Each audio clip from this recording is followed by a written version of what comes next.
આ વાત છે લંડનની। એક ભાઈ હતા જેમના લગ્ન થઈ ગયા હતા, પરંતુ આ વ્યક્તિની એક ખરાબ ટેવ એ હતી કે તેને સેક્સ વર્કર્સ જોડે સંબંધ હતા અને આ ભાઈ જોડે એપલ કંપનીનો આઈફોન મોબાઈલ રાખતા હતા।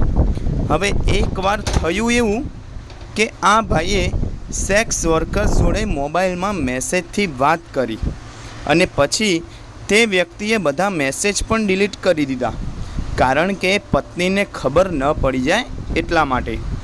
પરંતુ થયું એવું કે તેની પત્નીએ ઘરમાં બીજા કોઈ મોબાઈલથી લીક્ડ ફેમિલી આઈમેક દ્વારા તેણે તેના પતિના એ બધા મેસેજ વાંચી લીધા હતા કે જેણે સેક્સ વર્કર્સ જોડે બધા સંબંધ હતા, એ બધા મેસેજ વાંચી લીધા હતા અને તેને ખબર પડી ગઈ કે મારા પતિને બીજી સ્ત્રી જોડે સંબંધ છે।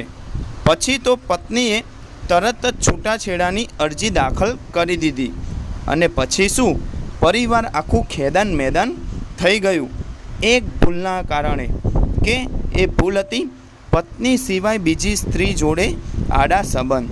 અને પછી તો એ ભાઈએ એપલ કંપની ઉપર 53 કરોડનો કેસ કર્યો।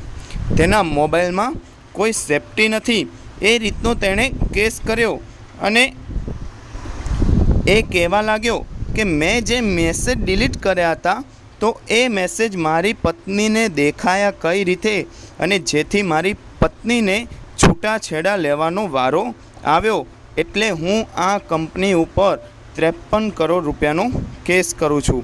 એટલે પત્ની સિવાય બીજી કોઈ જોડે સ્ત્રી જોડે સંબંધ ન રાખવો જોઈએ એ પણ આના ઉપરથી ખબર પડે છે। અને એ માટે મહંત સ્વામી મહારાજે સત્સંગ દીક્ષા ગ્રંથ લખ્યો છે, જેમાં કુલ 315 શ્લોક છે। તેમાં 183 નંબરનો એક સંસ્કૃત શ્લોક છે। તેનો ગુજરાતી અર્થ એવો થાય છે કે પુરુષે સમીપ સંબંધ વિનાની સ્ત્રીનો સ્પર્શ ન કરવો, તે જ રીતે સ્ત્રીએ પણ પોતાના સમીપ સંબંધ વિનાના અન્ય પુરુષોનો સ્પર્શ ન કરવો।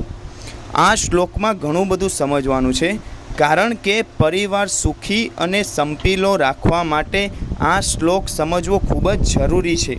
કારણ કે ઘણીવાર એવું થતું હોય છે અને આપણને જોવા પણ મળતું હોય છે કે પુરુષ કે સ્ત્રીના લગ્ન થઈ ગયા હોવા છતાં તે તેના જૂના પ્રેમી પ્રેમિકાઓને ભૂલી શકતા નથી અને તેઓ સંબંધ રાખતા હોય છે, અને તેના કારણે પરિવારમાં વેર વિખવાદ ઊભો થાય છે અને પરિવાર છૂટો થઈ જાય છે અને છૂટાછેડા લેવાનો વારો આવે છે।